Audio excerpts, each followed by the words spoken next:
যে তন্ত্র সাধনাতে নাকি মাকে তাড়াতাড়ি পাওয়া যায়, যেটা বশিষ্ঠ মুনি।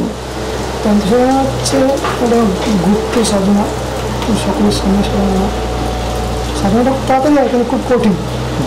এখন যোগের সাধনা হচ্ছে নিমিত্তভাবে সাধনা তাগিয়ে সাধনা আজকাল তাগিয়ে তো ভোগের মধ্যে কিন্তু ভগবানকে পাওয়া যায়।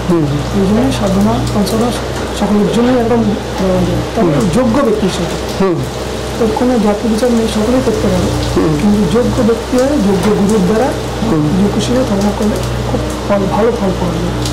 তার উপযুক্ত গুরু না হলে কিছুই হবে না।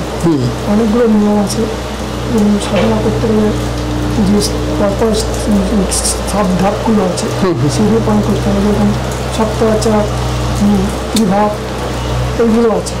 সপ্তাহাচার পাশ করে পরপর যে সাধনা স্তরগুলো, বীরাচার, শৈবাচার, বৈষ্ণবাচার, দক্ষিণাচার, কুলাচার, ব্রহ্মাচার, এগুলো পালন করার পর তারপর আস্তে আস্তে পরপর ইয়ে করতে হবে। যাই হোক অনেক কথা ব্যাপার আছে এগুলো। আচ্ছা, তিনি যোগ্য ব্যক্তি কিনা কিভাবে বোঝা যেতে পারে? সে গুরু বুঝবেন। আচ্ছা, তাকে পরীক্ষা করবে, তখন সে দেবে। সকলের জন্য একদিনে অনেক সময় লাগে সব করতে গেলে। আচ্ছা আচ্ছা, অনেক কষ্ট করতে হয়। আচ্ছা, পঞ্চম মুখারে সাধনাটা কি তন্ত্র সাধনা বলা হয়, যেটা আমরা বইতে পড়েছি? আমরা তো অত জ্ঞানী নই। হ্যাঁ, একটা হচ্ছে সূক্ষ্ম, একটা স্থূল। আচ্ছা, যোগ মানে সাত্বিক দ্বারা একটা দুভাবেই করে। স্থূল হচ্ছে কি সূক্ষ্মের মধ্যে দিয়ে, স্থূল হচ্ছে যারা বস্তু দিয়ে কাজ করে সেগুলো, আর সূক্ষ্ম হচ্ছে চিন্তার মধ্যে দিয়ে, ভাবধারার মধ্যে দিয়ে। তার প্রথম হচ্ছে সূক্ষ্ম করতে গেলে নিমিত্তের মধ্যে ঢুকতে হয়। তো সকলে তার সূক্ষ্ম যেতে পারে না, ওই জন্য সাধারণ মানুষের জন্য, সংসারী মানুষের জন্য স্থূলটাই বেশি ব্যবহার করা হয়েছে। এটা শিবরই বচন।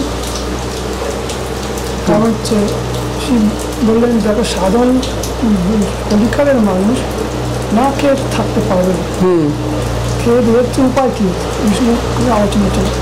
তখন দেবাদি বললে প্রবৃত্তির সাধনার আমি উপায় বলছি। এই তন্ত্র সাধনা উনি প্রচার করছেন, সব সাধনাই উনি করে। এই পচন করি পঞ্চমুখা সাধনা, কালী সাধনা মানে পঞ্চমুখে 5টা জিনিস দিয়ে করতে। আচ্ছা, কি কি? এবং 5টা জিনিস হচ্ছে মদ, মাংস, মৎস্য, মৈথুন আছে, মৈথুন পরে মুদ্রা। আচ্ছা, মৈথুন ব্যাপারটা কি? মৈথুনের গুপ্ত পর ওটা এখন প্রকাশ করা যাবে না। আচ্ছা, খুব গুপ্ত সাধনার গুপ্ত ব্যাপার। আচ্ছা, এটা সাধক ছাড়া উপলব্ধি যাত্রা বলা যাবে। আচ্ছা, তার মধ্যে 4টে বলতে পারি।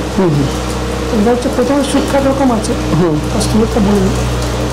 স্থূল হচ্ছে মদ, হচ্ছে যে আমার যে যত আমরা খাই সাধারণত সাধারণ কিনতে পাওয়া যায়, হচ্ছে মদ। আর মৎস্য মানে মাছ, মৎস্য মাছ, মাংস আমরা জানি। আর মুদ্রা, এটা সেরকম একটা শিবশক্তির যে প্রাকৃতিক সেরকম ওটা মুদ্রা। এটা ভাবধারা অনেক গভীর, সংখ্যা বলছে। মুদ্রা দিয়ে মোটামুটি দিয়ে এগোতে হয়, তারপরে তো অনেক গভীর ব্যাপার। প্রকৃত ত্যাগী মানুষ মানে নতুন সময় করা হয়েছে। যাই হোক, তো পঞ্চমুখের যেরকম মানে আছে, কেন মদ মাংস এগুলো লাগে, এগুলো কি, মদটা কি, মাংসটা কি, মৎস্যটা কি, হ্যাঁ, তারপরে সরকার যেটা মুদ্রাটা কি, মন্ত্রটা কি, মন্ত্রটা বললাম, এখন বলবো না, সংখ্যায় বলা যায় না। প্রথম হচ্ছে মদ। পঞ্চমুখের মদ হচ্ছে আমাদের সূক্ষ্মে একটা বলে একটুখানি।